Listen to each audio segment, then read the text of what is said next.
Bom dia, gente. Então, aqui, hoje estamos para o último episódio do, do curso para leigos para TDAH. Tá? Nesse último episódio, eu vou responder algumas perguntas que eu comumente recebo no consultório, e já que nós já falamos aqui sobre a terapia medicamentosa, né? A primeira pergunta que eu recebo com muita frequência é se o TDAH é uma doença. E eu respondo com um sim, com ponto de exclamação, com vários pontos de exclamação. O TDAH é uma doença, sim, como diabetes, como hipertensão, e se não for tomado, se a medicação não for tomada, como no diabetes e como na hipertensão, as repercussões serão também orgânicas, tá? Então, é uma doença orgânica, sim, é uma alteração, é uma hipotrofia, uma atrofia do lobo frontal direito. A gente já sabe disso, com repercussões em todo o cérebro e, em muitos casos, consequências desastrosas. Tá? Então, sim, é uma doença. Nos Estados Unidos, há benefícios para quem tem TDAH em alguns estados. Então, é difícil mudar o nome de TDAH, que não me agrada muito, porque eu acho que é uma doença mais da forma como nós executamos e planejamos as coisas, mas se você muda o nome, fica difícil a pessoa receber o benefício, então tem que escrever a papelada toda de novo, por isso que essa dificuldade existe. Então, é TDAH, ok? É uma doença? Sim. A segunda pergunta que eu sempre ouço é: mas ele ou ela vai ter que tomar o remédio para a vida inteira? Olha, no caso das crianças, eh, em 30% dos casos, há uma certa remissão, que não é verdade que é uma remissão verdadeira, é simplesmente a plasticidade cerebral acaba disfarçando aqueles sintomas e tomando conta, se tiver um ambiente favorável. Então, é um adulto que tem traços, mas que não precisa de remédio, porque o TDAH é um TDAH traço, tá? A gente chama de traço, tem traço. Mas nos outros 70%, os indivíduos persistem com o TDAH e persistem com os sintomas e persistem com as consequências negativas interpessoais, e profissionais, e com dificuldades no trabalho também, tá? Então, já remetendo para a terceira pergunta, que é: mas o meu filho tem que tomar estimulante, o meu marido tem que tomar estimulante, é uma droga que vicia, é um fármaco que vicia, a molécula é igual à da cocaína? Então, espera aí. Ó, se eu mudo um átomo em uma molécula, eu posso mudar completamente as características físico-químicas dela. Então, anfetamina não é igual à cocaína, tá? E as metanfetaminas, ou seja, variantes das anfetaminas, não são menos iguais ainda à cocaína. A cocaína provoca efeitos muito mais sistêmicos, devastadores e muito mais aditivos do que as metanfetaminas, que são fabricadas em condições controladas em laboratórios respeitáveis. Tá? Então, não concordo com essa afirmativa, e acredito que nenhum químico de respeito iria concordar também. Tá? Então, a resposta a essa pergunta é: não é cocaína. Tá? A segunda é aditiva.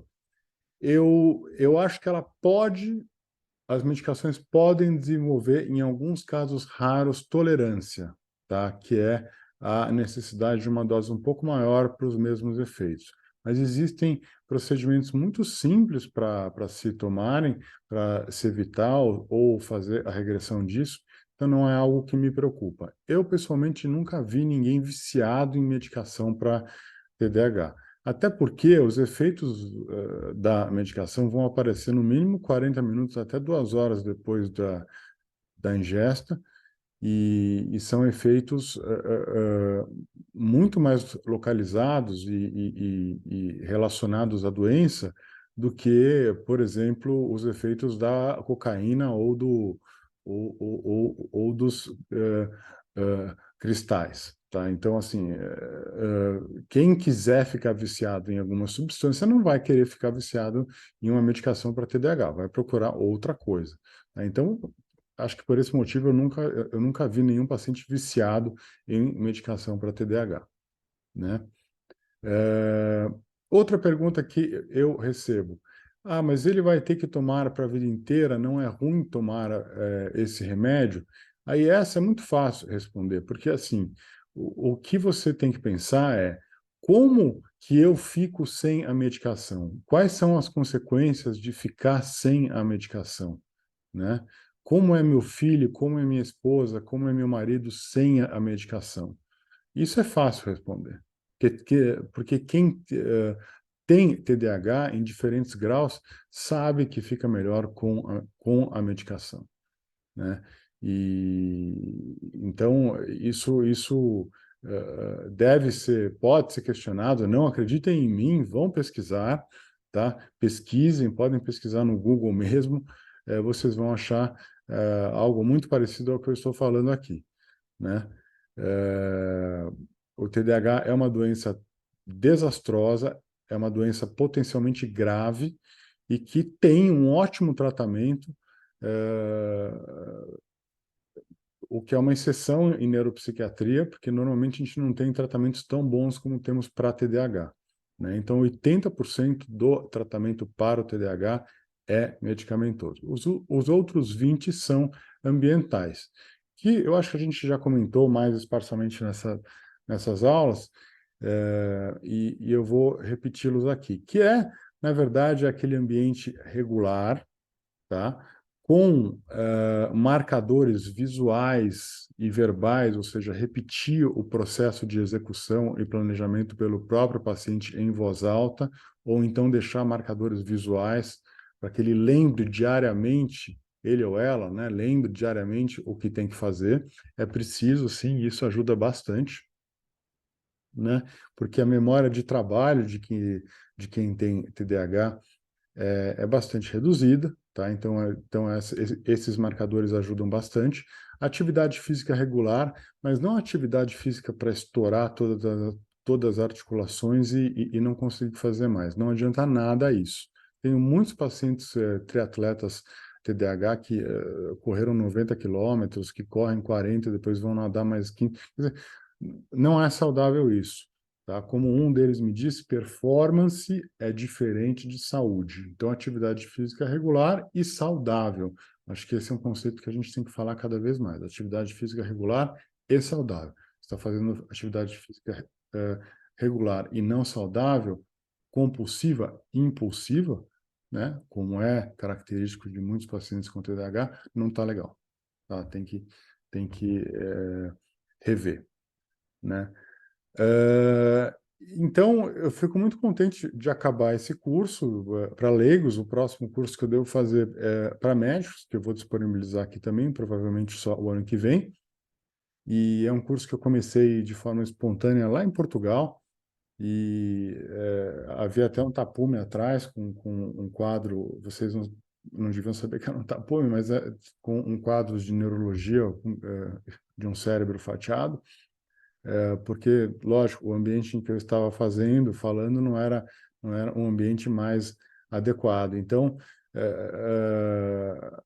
foi algo relativamente improvisado que foi se avolumando e foi ficando uma coisa bacana, porque tem poucos cursos, se é que tem cursos que falam com a população dessa maneira, de forma clara, objetiva, compreensível, tanto para médicos também, como para a população em geral, em português e em inglês. Devem ter legendas automáticas aí para quem também não fala português. E isso vale para Portugal e para o Brasil também, né?